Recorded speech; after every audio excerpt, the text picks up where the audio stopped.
My dear students and friends, सर्वप्रथम मेरी video आपके लिए महत्वपूर्ण है। मैं आपसे चाहता यही हूँ कि आप मेरे मनोबल को बढ़ाएं, सब्सक्राइब बढ़ाएं, व्यूअर्स बढ़ाएं और वीडियो को लाइक और शेयर करें। यदि किसी प्रकार की कमी हो या किसी प्रकार की अच्छाई हो तो कमेंट भी करें। तो चलिए वीडियो स्टार्ट करते हैं। इस वीडियो में समीकरण, दो चर वाले रैखिक समीकरण बनाना हम सिखाएंगे। इसके पहले भी वीडियो में मैंने दो क्वेश्चन के विषय में बताया है। दो क्वेश्चन में समीकरण बनाना हमने सिखाया है। तो चलिए इस वीडियो के माध्यम से पुनः कुछ नए उदाहरण आपके साथ लेकर हम हाजिर हैं और इसमें भी हम वीडियो के थ्रू दो चर वाले रैखिक समीकरण बनाना सिखाएंगे। प्रिय स्टूडेंट्स, सर्वप्रथम समीकरण बनाना सीखना है तो अपने दिमाग को कंसंट्रेट करिए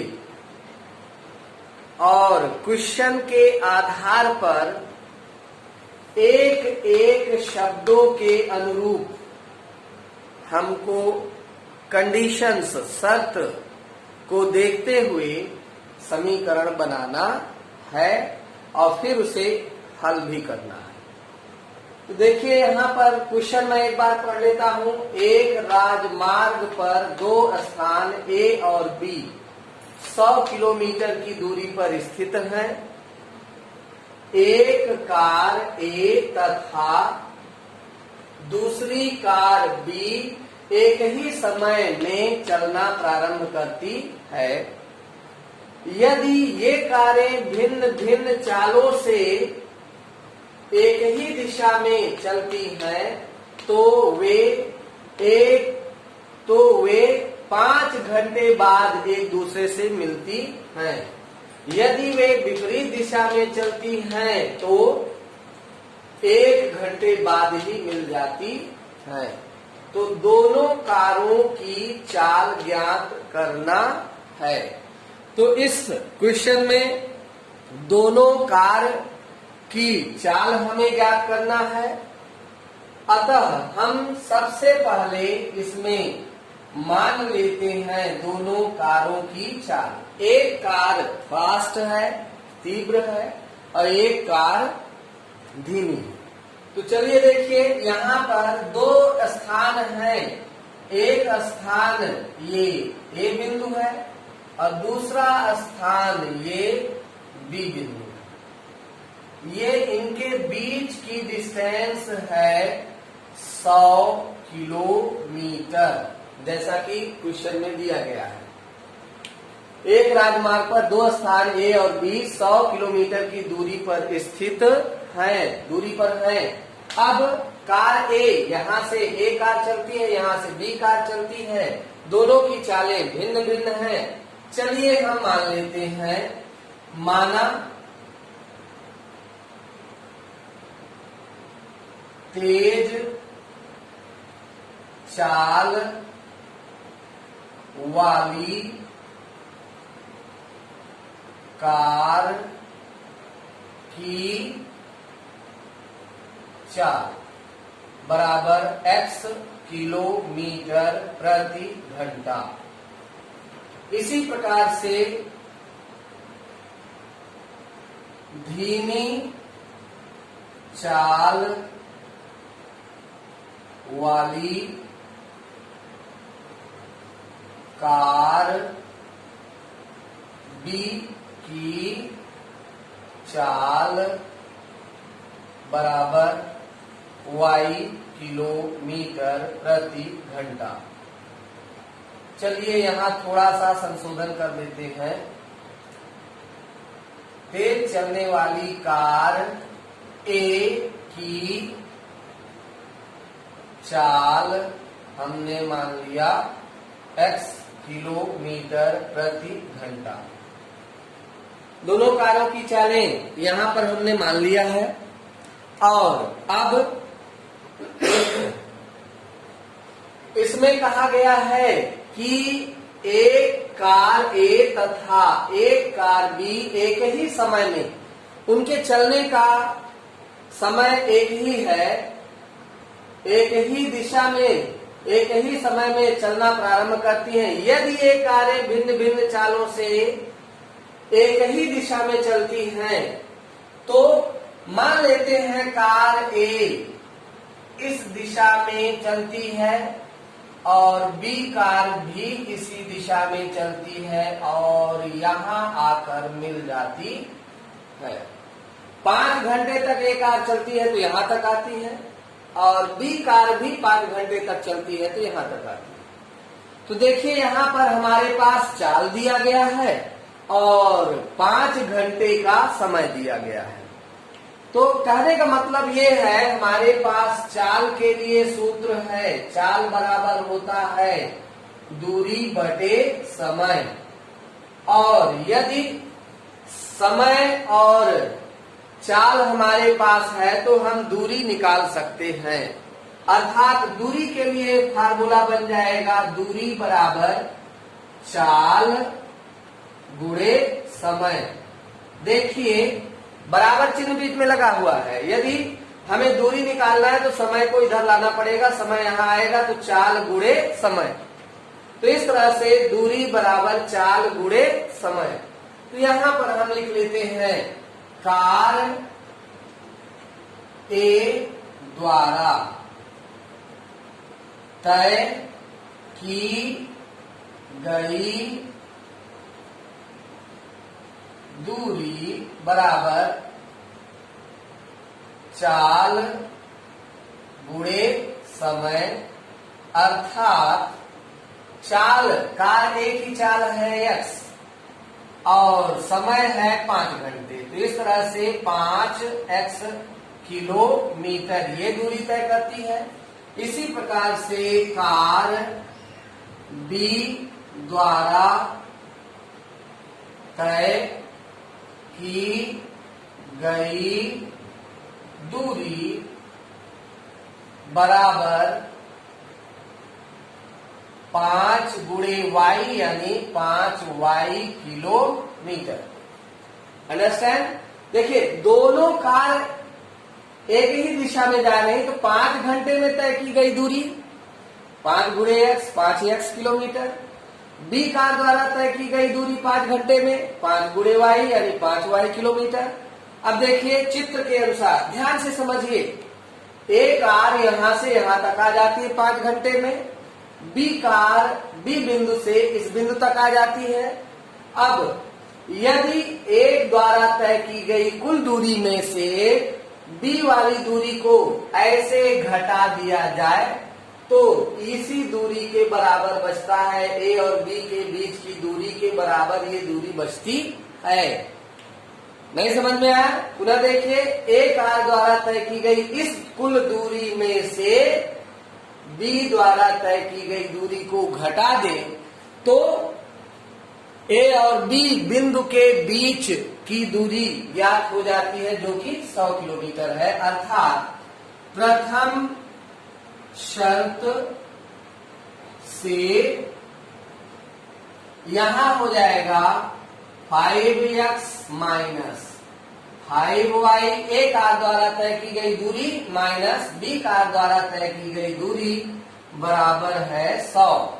अब प्रत्येक पद में, तीनों पद में 5 से भाग दिया जा सकता है, तो भाग देंगे जिससे ये सिंपल समीकरण बन जाए। तो 5 से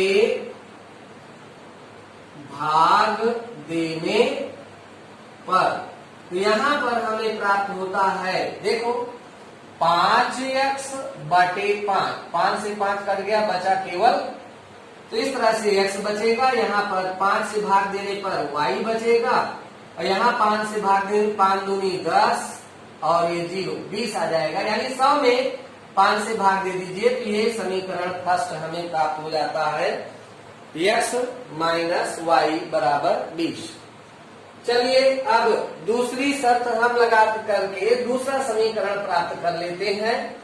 तो जैसे कि यहाँ पर द्वितीय शर्त से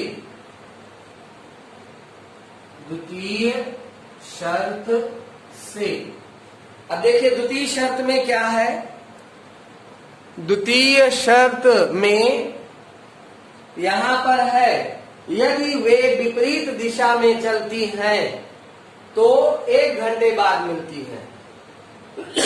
और विपरीत दिशा में चलने का मतलब है कि एक कार मान लेते हैं इस दिशा में चलती है, यहां तक आती है, और बी कार यहां अपने बिंदु से चल करके यहां तक आती है, और 1 घंटे बाद ये यहां तक आती है, 1 घंटे बाद ये यहां तक आ जाती है। इस तरह से हम देखते हैं कि 1 घंटा में तय की गई दूरी दोनों कारों के द्वारा जब हम समय और चाल में गुणा करेंगे तो यहां पर देखिए 1 घंटे में समय यहां पर 1 घंटे का है और चाल ये x है, तो x में गुणा 1 से करेंगे x आएगा।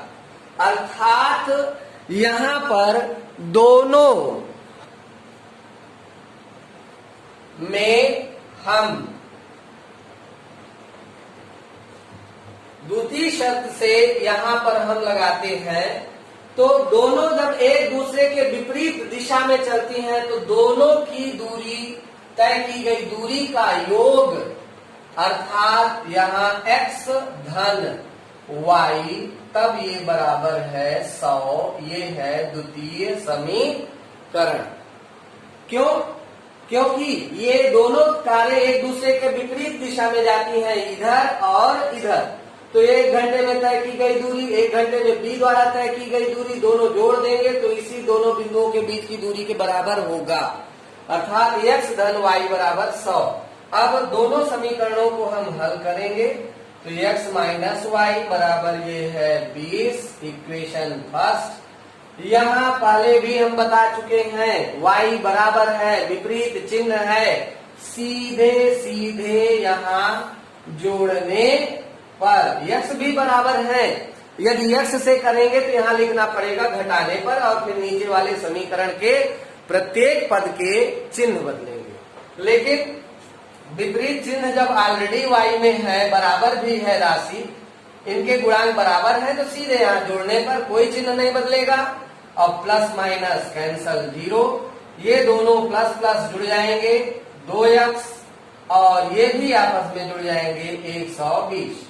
इस तरह से x बराबर 120 बटा 2 अर्थात 60 किलोमीटर प्रति घंटा। x किसको माने हैं? तेज चलने वाली कार A की चाल है x, यानी तेज चलने वाली कार की चाल है 60 किलोमीटर। इस तरह से x का मान दूसरे समीकरण में रख दें, समीकरण फर्स्ट में ही रख दो, में रखने पर, और समीकरण फर्स्ट हमारे पास ये है तो x माइनस वाई बराबर 20 अर्थात x की जगह 60। x का मान रखेंगे, x के स्थान पर 60 रख देंगे, बाकी उसी तरह से उतार लेंगे, ये हो गया। और माइनस वाई 20 और ये 60 उधर ले जाएंगे, माइनस 60 पक्षांतरण करने पर चिन्ह बदल जाते हैं, अर्थात माइनस वाई बराबर माइनस 40, माइनस माइनस कट गया और y बराबर ये है 40 किलोमीटर प्रति घंटा। इस तरह से देखिए दोनों समीकरणों को हमने विलोपन विधि से हल कर लिया है और दोनों कारों की चालें हमें प्राप्त हो गई हैं। पहली कार A जो तेज चल रही है उसकी चाल है 60 किलोमीटर प्रति घंटा तथा दूसरी कार B की चाल है y किलोमीटर प्रति घंटा। अब हम एक अन्य उदाहरण के द्वारा और भी समझने का प्रयास करेंगे, जिसमें कि समीकरण बनाते समय ही भूमिका आपकी है। आप यदि समीकरण बनाने में कमी नहीं किए हैं, समीकरण कंडीशन के अनुसार, दी गई शर्त के अनुसार, तथ्यों में यदि कंडीशन के अनुसार समीकरण हमने बना लिया है, तो 50% हमने सवाल को हल कर लिया। अर्थात अब यदि हमें समीकरण बना करके हल करना है, तो ध्यान यही देना है कि कंडीशन के अनुसार पिरोया जाए। और दूसरा उदाहरण देखिए, हम लिखते हैं यहाँ पर ऋतु धारा के अनुकूल, धारा के अनुकूल 2 घंटे में 20 किलोमीटर तैर सकती है।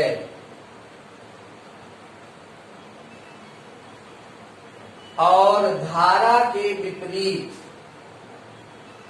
और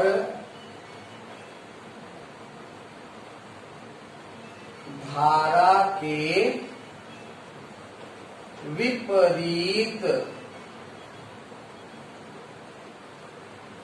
2 घंटे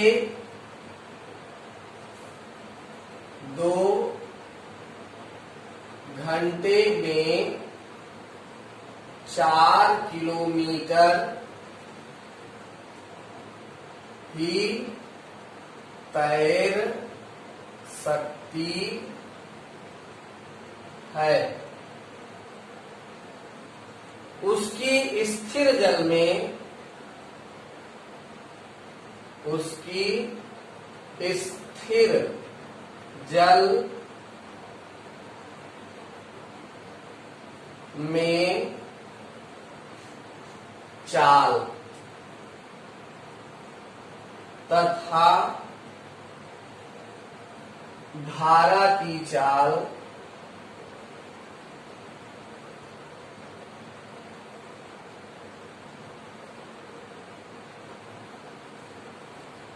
ज्ञात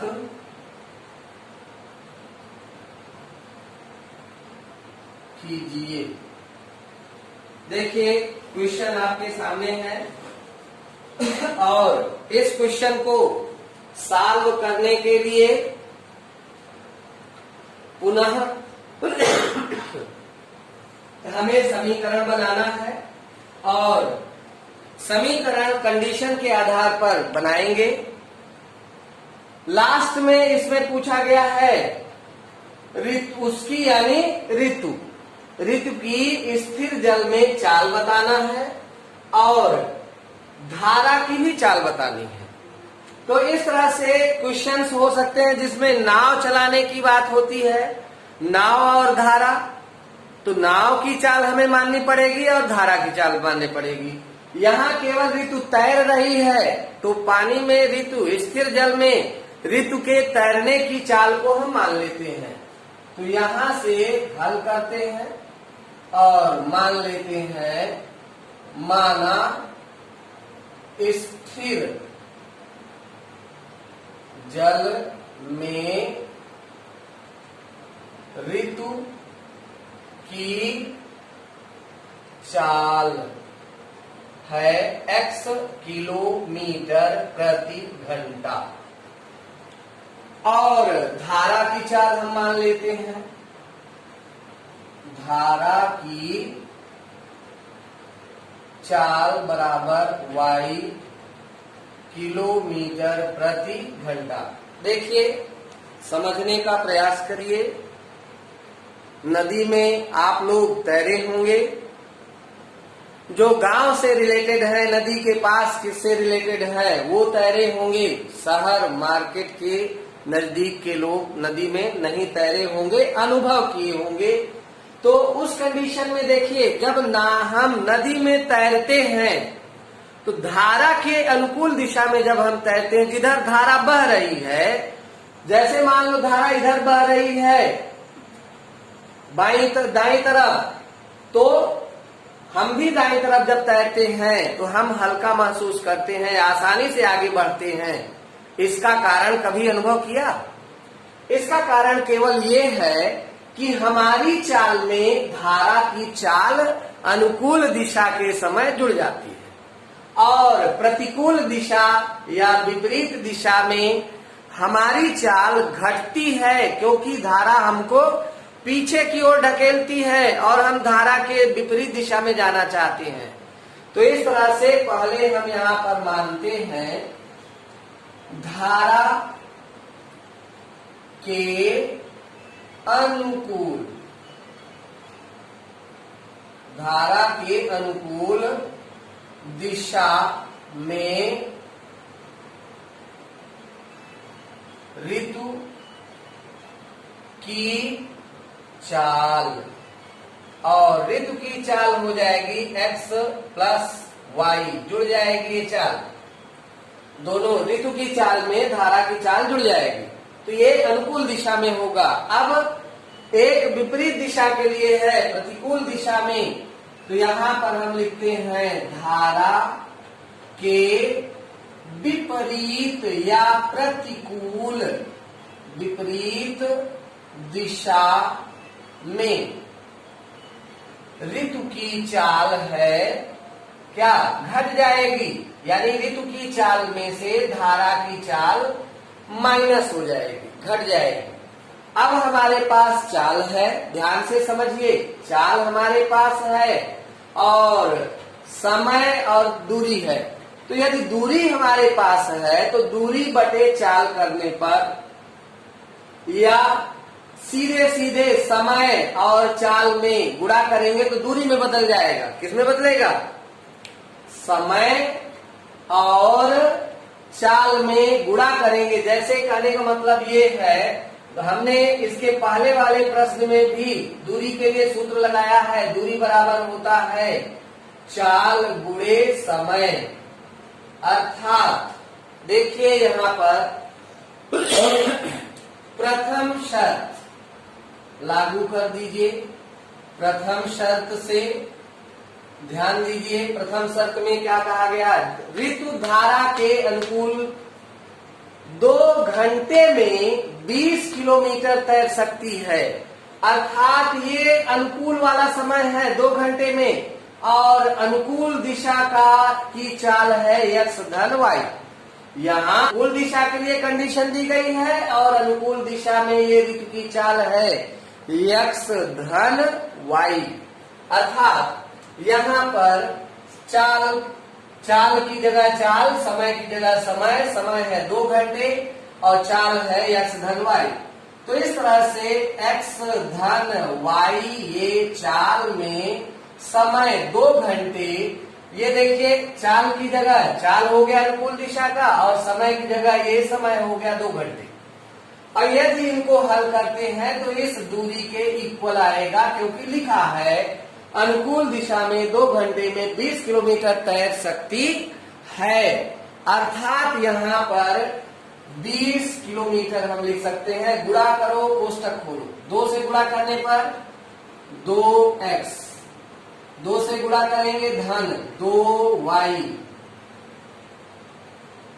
और बराबर ये है 20। अब यहाँ 2 से हम भाग देकर इसको सिंपल समीकरण में चेंज कर सकते हैं। तो 2 से भाग देने पर और यहाँ हो जाएगा x धन y बराबर 2 दहन। जैसे 2 से भाग देंगे 2 एकम 2 कट जाएगा, x बचेगा, 2 से कट जाएगा 2, y बचेगा, 2 से यहाँ भाग देंगे 10 आ जाएगा। ये है समीकरण फर्स्ट। तो इसी प्रकार से द्वितीय शर्त से अब द्वितीय शर्त में देखिए क्या है, धारा के विपरीत 2 घंटे में 4 किलोमीटर तैर सकती है। अर्थात फिर यहाँ पर 4 गुणे समय तो यहाँ विपरीत दिशा की चाल है x माइनस वाई, तो ये हो गया x माइनस वाई इंटू में कितने घंटे का समय है, 2 घंटे का, 2, और दूरी कितना तय करती है विपरीत दिशा में, तो ये बराबर है 4। और इस तरह से इस 2 को डायरेक्ट इधर ले जाओ, गुणे में है इधर बटे में ले जा सकते हो, इसलिए बचेगा यहाँ x माइनस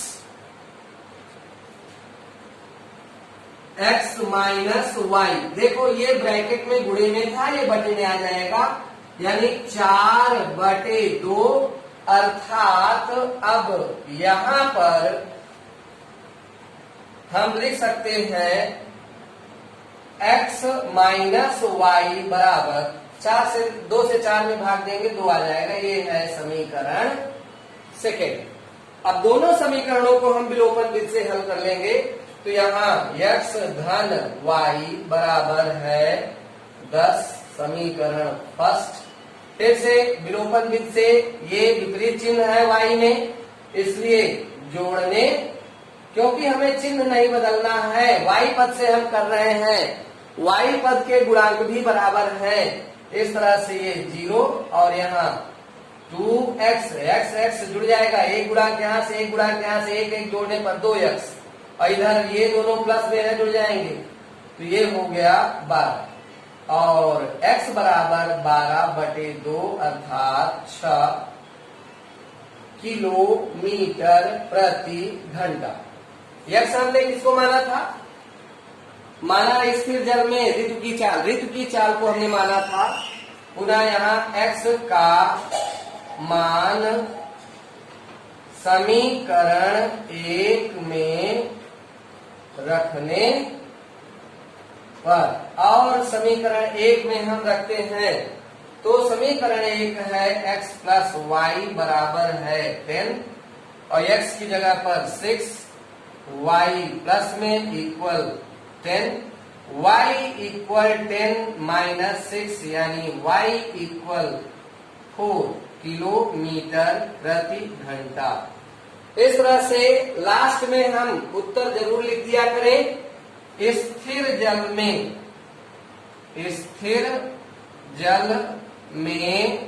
ऋतु की चाल बराबर है 6 किलोमीटर प्रति घंटा, तथा धारा की चाल बराबर है 4 किलोमीटर प्रति घंटा। तो इस तरह से 2 उदाहरण हमने समझा दिया है, समीकरण बनाना सिखा दिया है, और समीकरण बना करके हल करना सिखा दिया। वीडियो यदि आपको अच्छी लगे तो हमारी मेहनत के अनुसार मेरे मनोबल को भी बढ़ाने का प्रयास आप लोग जरूर करें। मेरे वीडियो को लाइक करें, शेयर करें तथा सब्सक्राइब भी करें। सब्सक्राइब कर करके बेल आइकन जरूर दबाएं। धन्यवाद।